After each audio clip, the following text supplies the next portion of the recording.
Now let's learn about the human skeletal system. Okay. तो जो हमारा ह्यूमन स्केलेटल सिस्टम है उसे दो पार्ट में डिवाइड किया गया है।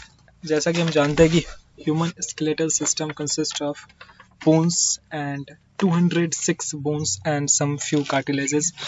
तो हम काउंट करेंगे यहाँ पे 206 बोन्स को। That is the most important thing. Human skeletal system is divided into axial skeleton and appendicular skeleton। तो सबसे पहले हम देखते हैं axial skeleton को। तो हमारे axial skeleton में 80 bones present होते हैं।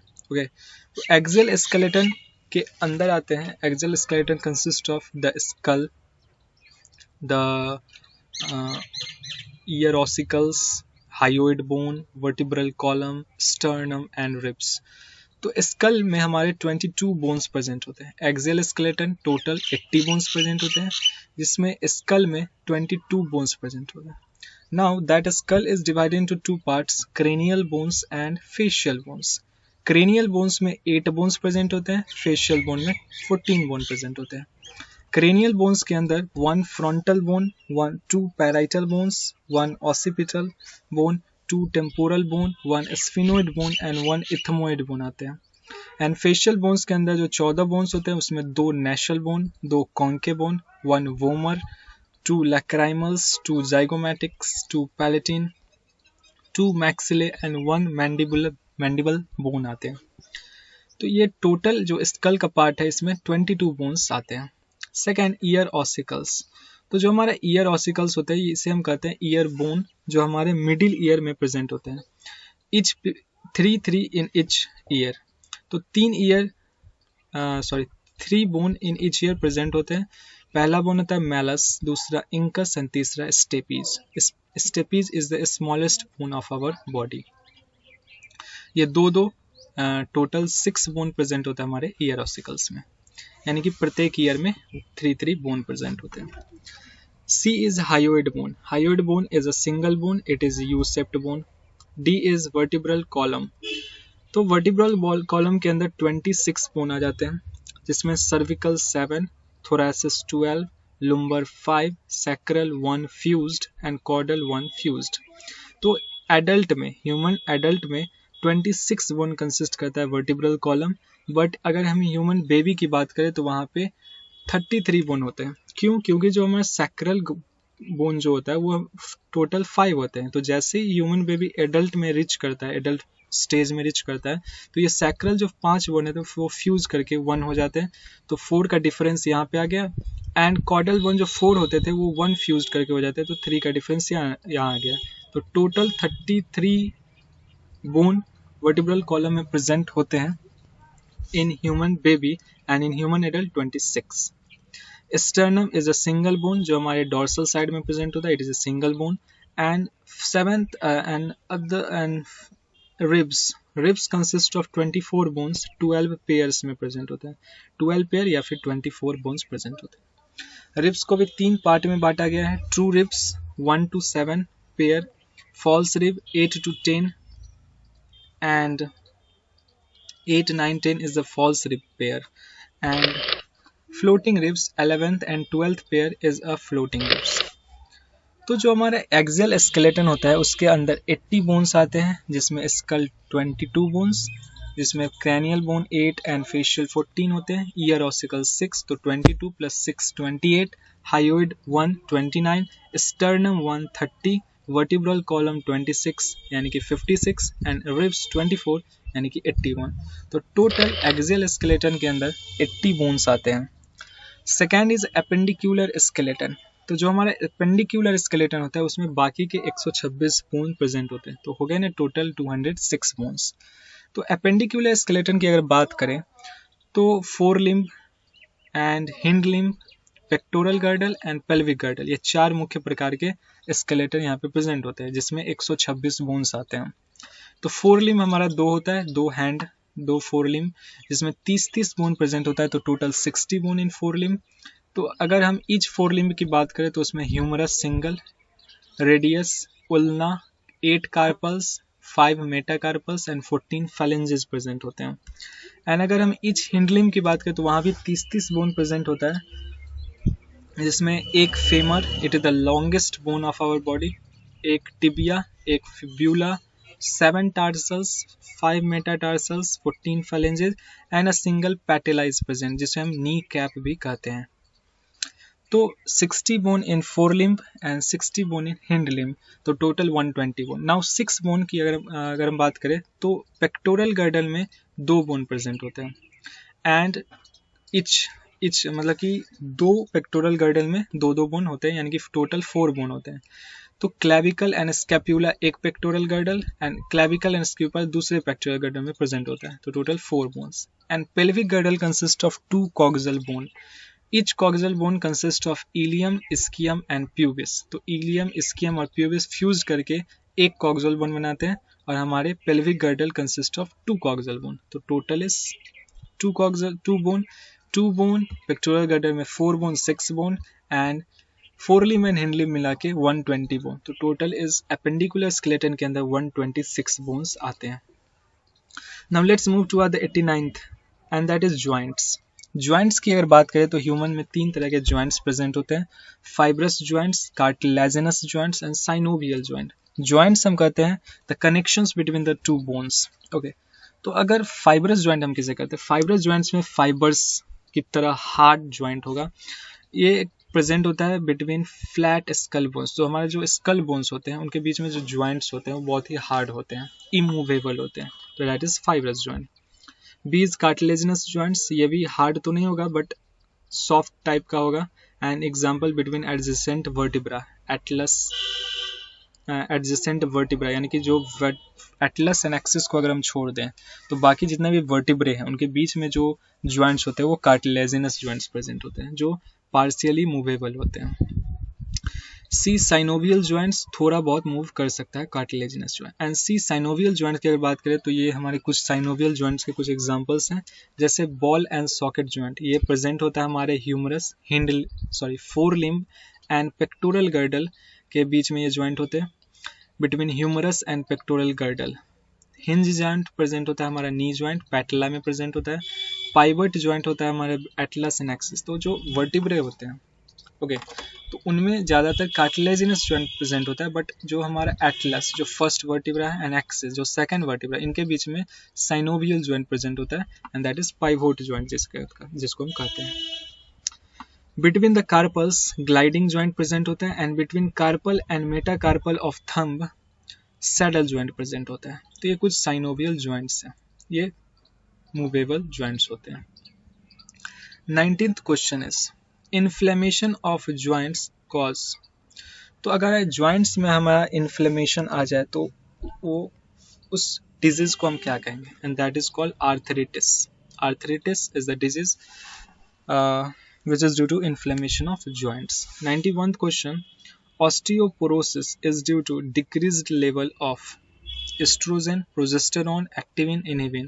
तो जो osteoporosis होता है जो प्रेग्नेंट मदर में भी होता है, is due to decrease level of estrogen. तो प्रेग्नेंट मदर में एस्ट्रोजन लेवल डाउन हो जाता है या तो जिसकी वजह से या किसी भी ह्यूमन में जब एस्ट्रोजन लेवल डाउन होता है that cause osteoporosis. 92nd question is which activates actin to form cross bridges. तो इनमें से कौन से आयंस है जो एक्टिन को एक्टिवेट करते हैं to form cross bridges with myosin. तो ये होते हैं 92 का B, calcium ions. Now let's move toward the next question which is from another chapter, neural control and coordination. The structure and function unit of neural system, ये तो बहुत ही simple सा question है, न्यूरॉन्स 93 का ए। तो the structural and functional unit of neural system is neurons.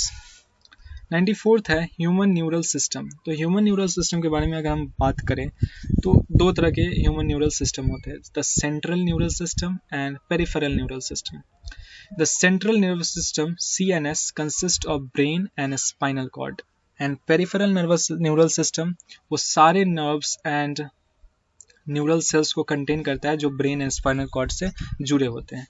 तो PNS जो होते हैं वो 2 तरह के होते हैं, somatic and autonomic neural system.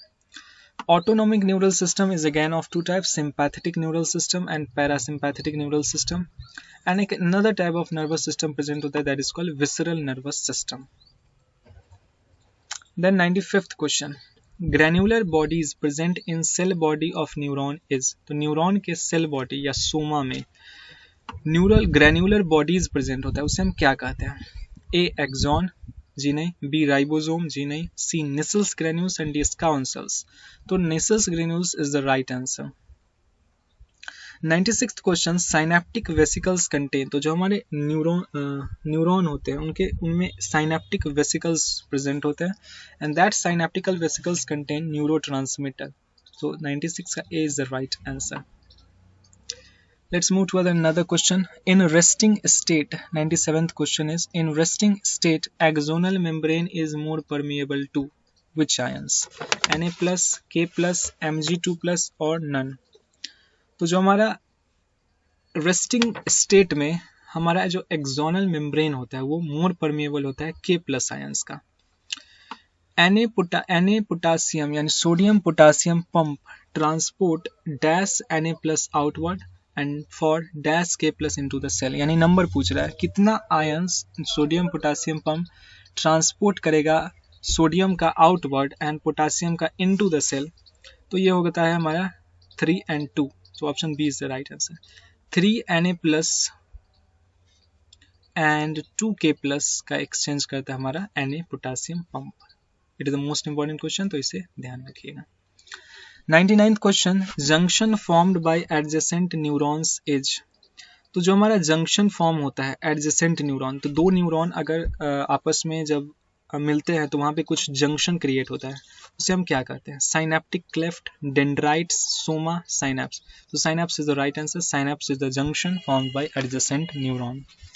And synaptic cleft की बात करें तो वो दो एडजेसेंट न्यूरॉन के बीच के गैप को हम साइनेप्टिक क्लेफ्ट कहते हैं और जंक्शन को हम साइनेप्स बोलते हैं।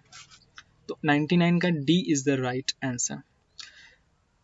100th question is two types.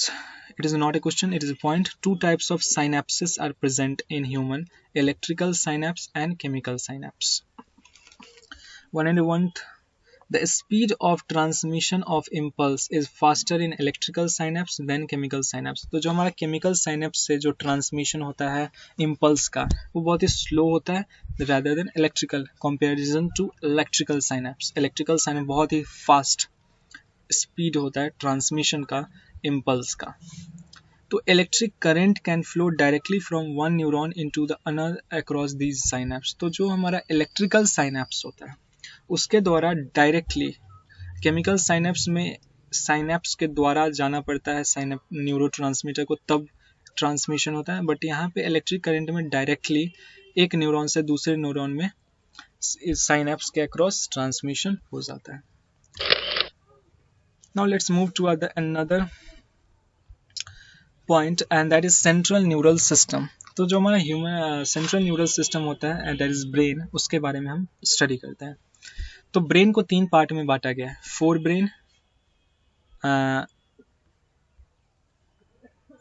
Brain, mid brain and hind brain.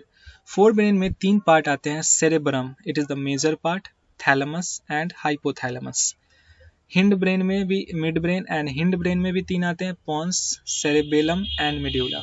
तो सेरेब्रम जो होता है वो हमारा फोर ब्रेन का पार्ट होता है और सेरेबेलम जो होता है वो हमारा हिंड ब्रेन का पार्ट होता है। Another point, the human brain is well protected by skull. जो हमारा स्कल होता है वो हमारे ह्यूमन ब्रेन को प्रोटेक्ट करता है। Another point, cranial meninges consist of dura mater, arachnoid and pia mater. तो जो cranial meninges होता है, जो स्कल के ऊपर एक लेयर होता है जिसको हम cranial meninges बोलते हैं, वो 3 लेयर कंसिस्ट करता है: आउटर ड्यूरा मेटर, बीच का arachnoid एंड सबसे इनर लेयर जो होता है वो होता है हमारा पाया metre. Next point is the cerebral hemispheres are connected by a tract of nerve fiber called corpus callosum. तो हमारा जो ह्यूमन ब्रेन होता है उसको 2 हेमिस्फेयर्स में डिवाइड किया गया, that is called cerebral hemisphere. वो जो 2 अलग अलग सेरेब्रल हेमिस्फेयर्स होते हैं वो आपस में कनेक्ट होते हैं by a tract of nerve fibres called corpus callosum, उसे हम कॉर्पस कैलोशम बोलते हैं। Next point is the neuron cell bodies are concentrated in the cerebral cortex giving grace appearance so refer to as grey matter. तो जो हमारे neuron cell bodies होता है, okay, तो हमारे सेरेब्रल कॉर्टेक्स में आर कंसंट्रेट हो जाते हैं, सेरेब्रल कॉर्टेक्स में कंसंट्रेट रहते हैं, विच गिव्स, उनकी वजह से ग्रेस अपीयरेंस आ जाता है वहाँ पे सेरेब्रल कॉर्टेक्स में, तो उसे हम सेरेब्रल कॉर्टेक्स को हम ग्रे मैटर भी कहते हैं। The cerebral cortex contain 3 area, जो सेरेब्रल कॉर्टेक्स होते हैं वो 3 एरिया कंटेन करते हैं, sensory areas, motor areas and association areas. Sensory areas जो स्टिमुलाई होता है उसको सेंस करने के लिए होता है, मोटर एरियाज जो होता है वो स्टिमुलाई को रिस्पॉन्ड करने के लिए होता है, एंड एसोसिएशन एरियाज के बारे में आज तक उतना परफेक्ट नॉलेज नहीं मिला, बट एसोसिएशन एरियाज उस एरिया को कहा जाता है जहाँ पे सेंसरी एरिया और मोटर एरियाज के जो इम्पल्स होते हैं वो मीट करते हैं। Myelin sheath. Next point is myelin sheath cover the fiber of the tract in inner part of cerebral hemisphere. तो cerebral hemisphere के inner part में जितने भी fibers of the tract होते हैं उनके ऊपर myelin sheath चढ़ा होता है, ओके, जो जिनकी वजह से एक ओपेक वाइट अपीयरेंस आता है उस लेयर में, and hence is called white matter. तो सेरेब्रल हेमिस्फीयर के लेयर को हम वाइट मैटर बोलेंगे। तो it is the most important 2 point है कि जो वाइट मैटर जो है वो हम सेरेब्रल हेमिस्फीयर में जो inner part of cerebral hemisphere जो फाइबर्स प्रेजेंट होते हैं उनके ऊपर माइलिन शीथ की वजह से ओपेक वाइट अपीयरेंस आ जाता है जिसको हम वाइट मैटर बोलते हैं, एंड ग्रे मैटर हम सेरेब्रल कॉर्टेक्स को बोलेंगे क्योंकि न्यूरल सेल बॉडीज वहाँ पे कंसंट्रेटेड होता है। Next important point is about limbic system. तो हमारे ह्यूमन ब्रेन में एक लिम्बिक सिस्टम प्रेजेंट होता है, वो 2 चीज से मिलकर बनता है। पहला है inner part of cerebral hemisphere, cerebral hemisphere के inner part plus group of associated deep structure. तो कुछ डीप स्ट्रक्चर वहाँ पे प्रेजेंट होते हैं, उनके ग्रुप, इन दोनों जब मिलते हैं inner part of cerebral hemisphere and group of associated deep structure like amygdala and hippocampus, तो ये जो 2 आपस में एसोसिएट करके एक सिस्टम बनाते हैं, that is called limbic system. Next point is 4 round lobes are present in dorsal portion of the mid brain corpora quadrigemina.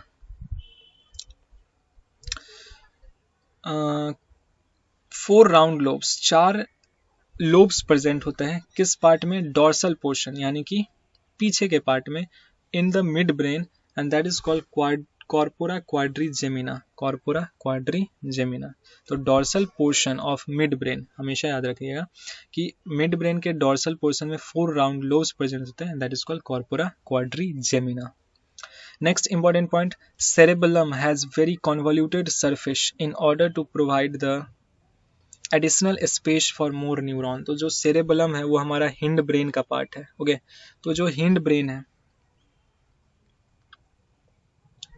Okay, तो cerebellum has very convoluted surface, जो ये सेरेबलम है इसमें बहुत कॉन्वोल्यूटेड सरफेस होता है in order to provide the additional space, जो हमारे सरफेस एरिया को बढ़ाता है फॉर मोर न्यूरॉन एसोसिएशन, वहाँ पे ज़्यादा न्यूरॉन कंसंट्रेट करने के लिए एडिशनल स्पेस क्रिएट करता है हमारा कौन, सेरेबलम, जो हिंड ब्रेन का पार्ट है। Next important point is about brain stem. तो 3 रीजन मिल के ब्रेन स्टेम फॉर्म करते हैं, पहला है mid brain, second pons and another is medulla। तो pons, medulla and midbrain form brain stem। It is most important point regarding NEET exam।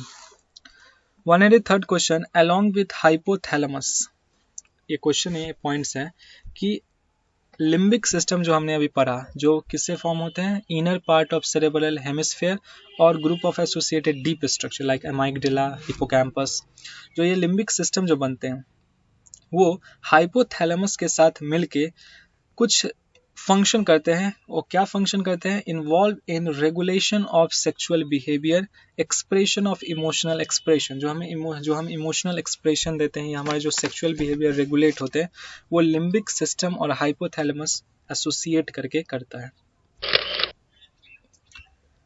Now next point 104th is retina of eye contain 3 layers of neural cell from inside to outside। तो जो हमारा आई में जो retina part होता है वो 3 layer of neural cell contain करता है। इनसाइड से आउटसाइड की बात करें तो इनसाइड में हमारे गैंग्लियन सेल्स होते हैं, मिडिल में बाइपोलर सेल्स और आउटसाइड में हमारा फोटो रिसेप्टर सेल्स प्रेजेंट होता है। फोटो रिसेप्टर सेल्स दो तरह के होते हैं, रॉड्स एंड कोन्स।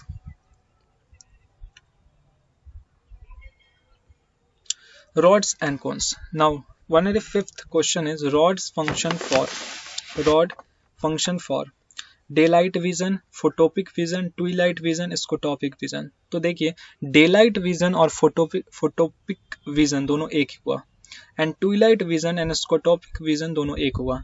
तो जो हमारा रॉड फंक्शन करता है वो ट्विलाइट विजन के लिए करता है, ओके, एंड स्कोटोपिक विजन के लिए करता है। तो रॉड की वजह से हम डार्कनेस को देख सकते हैं, ना कि डे लाइट विजन को देख सकते हैं।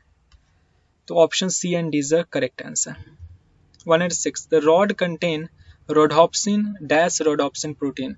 तो रॉड जो रोडोप्सिन प्रोटीन कंटेन करता है वो किस कलर का होता है, दैट इज पर्पलिश रेड। तो 106 का B is the right answer. Rhodopsin contain derivative of dash. Rhodopsin किस विटामिन के डेरिवेटिव को कंटेन करके रखता है, vitamin K, A, C, D. तो option B is another, option B is the right answer, vitamin A. तो rhodopsin contain derivative of vitamin A. 108th question is the cones response to red light, green light, blue light या all. तो option D is correct answer. जो कौन सो हमारा होते हैं, जो photo receptor sales है ये जो डे लाइट विजन या फोटोपिक विजन के लिए में इन्वॉल्व होते हैं, वो तीनों के तीनों red light, green light and blue light को रिस्पॉन्ड करते हैं। 109th question is photo receptor cells are not present at macula lutea, blind sac, blind spot and sclera. तो जो हमारा फोटो रिसेप्टर सेल्स होते हैं वो हमारे ब्लाइंड स्पॉट के साइट पे नहीं प्रेजेंट होते हैं। तो ब्लाइंड स्पॉट एक ऐसा साइट है जहाँ से ऑप्टिक नर्व्स निकल के ब्रेन में जाता है, तो इस साइट पे कोई भी फोटो रिसेप्टर सेल्स नहीं प्रेजेंट होता है। तो blind spot is the right answer. 110th question is the function on the retina, the point on the retina where the visual acuity or resolutions is the greatest। तो retina के किस point में हमारा visual acuity या resolution जो होता है वो ग्रेटेस्ट होता है। हिंट दिया है कि the region on the retina where only the cones are densely packed, या ऐसा पॉइंट ऑन द रेटिना जहाँ पे कोन्स बहुत ही ज्यादा पैक्ड होता है, that point is known as fovea. तो 110 का A is the right answer. Fovea एक ऐसा पॉइंट होता है on the retina where the visual acuity is the greatest, जहाँ पे कोन्स बहुत ही ज्यादा डेंसली अकर्ड होते हैं। 111th question, photopigments in human eye is composed of. तो ह्यूमन आई में कौन से फोटोपिगमेंट पाए जाते हैं, फोटोपिगमेंट्स जो ह्यूमन आई में होते हैं वो किस चीज से कंपोज्ड है, किस दो प्रोटीन से कंपोज्ड होते हैं, ऑप्सिन एंड रेटिनल। ये दो जो प्रोटीन है ये फोटोपिगमेंट हमारे ह्यूमन आई का बनाते हैं, opsin and retinal. So option C is the correct answer, 111 का C. Next question is the ear performs. तो ईयर हमारा जो फंक्शन करता है वो सभी बच्चे बोलेंगे हियरिंग का, बट अनदर एक और फंक्शन, एडिशनल फंक्शन जो ईयर परफॉर्म करता है that is maintaining of body equilibrium. So 11 का 112 का A and C is the right answer. 113th, ये ईयर के बारे में यहाँ पे डिस्क्राइब किया गया है। तो जो हमारा ईयर होता है ये तीन पार्ट कंसिस्ट करता है, outer ear, middle ear and inner ear. तो आउटर ईयर में हमारा होता है pinna and external auditory meatus. और एक्सटर्नल ऑडिटरी मिएटस जनरली एक कैनाल है जो हमारे वाइब्रेशंस को ट्रांसमिट करता है। मिडिल ईयर में हमारा पाया जाता है tympanic membrane and ear ossicles. तो ईयर ऑसिकल्स के बारे में पहले भी पढ़ चुके हैं। ईच ईयर में तीन बोन प्रेजेंट होते हैं, okay, malleus, incus and stapes, और ये तीनों बोन फॉर्म करते हैं हमारे ईयर ऑसिकल्स को। इनर ईयर में आ जाता है हमारा दो part, cochlea and vestibular apparatus. तो कॉक्लिया जो होता है वो तीन पार्ट कंसिस्ट करता है, scala vestibuli, scala media and scala tympani. And vestibular apparatus consist करता है 3 semicircular canals and otolith organ. तो जो वेस्टिबुलर अपैरेटस होता है जो हमारे इनर ईयर में प्रेजेंट होता है, ये मेंटेनिंग ऑफ इक्विलिब्रियम, बॉडी के इक्विलिब्रियम को मेंटेन करने का काम यही करता है। और बाकी जो भी दो ईयर का पार्ट है और इनर ईयर के कॉक्लिया का जो पार्ट है वो हियरिंग के लिए रिस्पॉन्सिबल होता है। 114th question, an eustachian tube connect middle ear cavity with the, एक यूस्ट्रेचियन ट्यूब प्रेजेंट होता है जो हमारे मिडिल ईयर कैविटी को फेरिंक्स से जोड़ता है, तो 114 का B is the right answer. 115 scala tympani, जो स्केला टिम्पनाई होता है वो कहाँ टर्मिनेट होते हैं, राउंड विंडो में, ओवल विंडो में, कॉकलिया में, तो round window is the right answer. जो स्केला टिम्पनाई होता है वो राउंड विंडो में टर्मिनेट होता है, 115 का A is right answer. Chemical coordination and integration, next chapter, इसके कुछ important term questions and point देखते हैं। 116th question, hormones are non-nutrient chemical, it is the right answer. Intercellular messenger, it is also right, and produced in tracer is also, so option D is the correct answer. जो हमारे hormones होते हैं वो non-nutrients chemical होते हैं, intercellular messengers होते हैं, and produced होते हैं trace amount में। 117th एक पॉइंट बताया गया है, ह्यूमन इंडोक्राइन सिस्टम को यहाँ पे डिफाइन किया गया है। 117th ह्यूमन इंडोक्राइन सिस्टम के बारे में हम डिस्कस करते हैं। तो ह्यूमन इंडोक्राइन सिस्टम में बहुत सारे इंडोक्राइन सिस्टम प्रेजेंट होते हैं, जैसे कि pituitary, hypothalamus, pineal gland, thyroid gland, thymus, adrenal gland, pancreas, parathyroid and gonads. तो इतने इंडोक्राइन सिस्टम ह्यूमन में प्रेजेंट होते हैं, तो इसे रिमेंबर कर लीजिएगा। जो गोनैड्स होते हैं वो दो तरह के होते हैं, टेस्टिस पाए जाते हैं मेल्स में एंड ओवरी पाया जाता है फीमेल्स में। नाउ एडिशनल, इसके अलावा एडिशनल ग्लैंड्स भी प्रेजेंट होते हैं, जैसे कि गैस्ट्रो इंटेस्टिनल ट्रैक्ट में, लीवर में, लीवर एक ऐसे ग्लैंड है, kidney and heart is also additional gland, ये भी कुछ अमाउंट ऑफ हार्मोन सेक्रेट करते हैं। Now 118th question is oxytocin is synthesized by, तो यहाँ पे बहुत बच्चे कंफ्यूज हो जाते हैं कि जो ऑक्सीटोसिन है वो पिट्यूटरी सेक्रेट करता है, बट सेक्रेट किया जाता है पिट्यूटरी के द्वारा, बट जो एक्चुअल सिंथेसिस होता है वो हमारे हाइपोथैलेमस में होता है, तो 118 का ए होगा। Now next question, dash from hypothalamus inhibit release of the growth hormone from pituitary, तो हाइपोथैलेमस से जो ऐसा हार्मोन रिलीज होता है जो ग्रोथ जो इनहिबिट करता है ग्रोथ हार्मोन के रिलीज, पिट्यूटरी से जो ग्रोथ हार्मोन जो निकलता है उसके रिलीज को, दैट इज सोमैटोस्टैटिन, तो 119 का A is the right answer. 120 over secretion of growth hormone leads to gigantism, dwarfism, insipid, grave disease, तो it is a most easy question, gigantism. तो जो ओवर सेक्रेशन हो जाता है ग्रोथ हार्मोन का that is leads to gigantism. 121 which regulate spermatogenesis in males, तो जो हमारा FSH होता है एंड एंड्रोजेंस होते हैं वो रेगुलेट करते हैं स्पर्मेटोजेनेसिस को, तो 121 का B and C is the right answer. 122 the impairment affecting release and synthesis of ADH और वैसोप्रेसिन, तो वैसोप्रेसिन या ADH के सिंथेसिस या रिलीज में अगर इम्पेयरमेंट आ जाए उससे कौन से डिजीज होते हैं, that leads to diabetes insipidus, तो 122 का A is the right answer. 123rd question is which hormone regulate diurnal rhythm of body, तो जो हमारा डायर्नल रिदम ऑफ बॉडी है वो हमारा मेलाटोनिन हार्मोन्स रेगुलेट करता है। डायर्नल रिदम कहा जाता है 24 hour rhythm of our body, जो हमारा 24 घंटा जो रिदम चलता है बॉडी का उसे मेलाटोनिन हार्मोन रेगुलेट करता है, तो 123 का C is the right answer. 124 dash is essential for normal rate of synthesis of thyroid gland, तो थायराइड ग्लैंड से जो हार्मोन सेक्रेट होते हैं थायरॉक्सिन या जो भी और हार्मोन सेक्रेट होते हैं उनके नॉर्मल रेट ऑफ सिंथेसिस को कौन से essential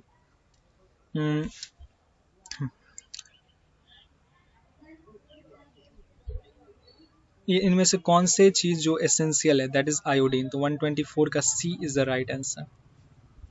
125th question, which hormone regulate BMR, basal metabolic rate, कौन से हार्मोन मेंटेन करके रहता है, दैट इज कौन से रेगुलेट करता है, तो थायराइड हार्मोन जो हमारा थायराइड ग्लैंड जो सेक्रेट करते हैं वो हमारे BMR बेसल मेटाबॉलिक रेट को रेगुलेट करता है। 126th question, how many parathyroid gland present in humans, there are 4 parathyroid gland present in humans, तो 126 का C is the right answer। 127th question, parathyroid hormone increases calcium 2 plus level in blood, hypercalcemic hormone, hypocalcemic hormone, stimulate bone resorption। तो जो हमारा parathyroid hormone होते हैं वो ये hyper calcaemic hormone होते हैं, यानी कि ये ब्लड में Ca2 प्लस लेवल को इंक्रीज करते हैं, तो ऑप्शन ए भी होगा। और साथ में ये बोन रिजॉर्प्शन, अब बोन से कैल्शियम 2 प्लस का रिजॉर्प्शन यानी तोड़ा जाता है, वहाँ से कैल्शियम 2 प्लस को निकाला जाता है, तभी तो ब्लड में कैल्शियम का लेवल बढ़ जाएगा। तो 127 का A B and D is the right answer. 128 main mineralocorticoid in our bodies, तो हमारे ह्यूमन का मेल मिनरेलोकॉर्टिकॉइड होते हैं, वो होता है हमारे एल्डोस्टेरोन। तो 128 का B is the right answer. 129th question is insulin acts mainly on, तो जो हमारा इंसुलिन होता है वो एडिपोसाइट्स एंड हेपेटोसाइट्स पे एक्ट करता है। तो 129 का A and C is the right answer और option D is correct. Insulin act on adipocytes and hepatocytes, liver cells और हमारे फैट सेल्स यानी स्किन के जो बीनीथ जो एडिपोसाइट सेल होते हैं वहाँ पे इंसुलिन एक्ट करता है। सीसीके एक्ट्स ऑन, सीसीके कहा जाता है कोलेसिस्टोकाइनिन को, ये एक ऐसा हार्मोन है जो रिलीज किया होता है गैस्ट्रोइंटेस्टिनल ट्रैक्ट में। तो जो सीसीके जो हार्मोन है वो एक्ट होता है पैनक्रियाज पे, गॉल ब्लैडर पे या बोथ, तो both is the right answer, या बोथ पैनक्रियाज और गॉल ब्लैडर को पे एक्ट करता है। 131 is the point, second messenger generated by hormone bound receptor are, तो जब हार्मोन हमारे रिसेप्टर्स से बाइंड करते हैं, ओके, टारगेट ऑर्गन पे जो रिसेप्टर होता है उससे जब बाइंड करते हैं तो वो डायरेक्टली अपने फंक्शन को परफॉर्म नहीं करते हैं, वो या डायरेक्टली उस टारगेट ऑर्गन के अंदर नहीं घुसते हैं, वो एक सेकेंडरी मैसेंजर जनरेट करते हैं।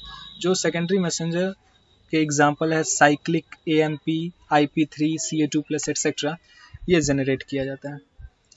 तो गाइज ये थे कुछ most important questions and most important points for NEET exam, जो ज़रूर से ज़रूर आपको हेल्प करेंगे अगले नीट एग्ज़ाम के लिए।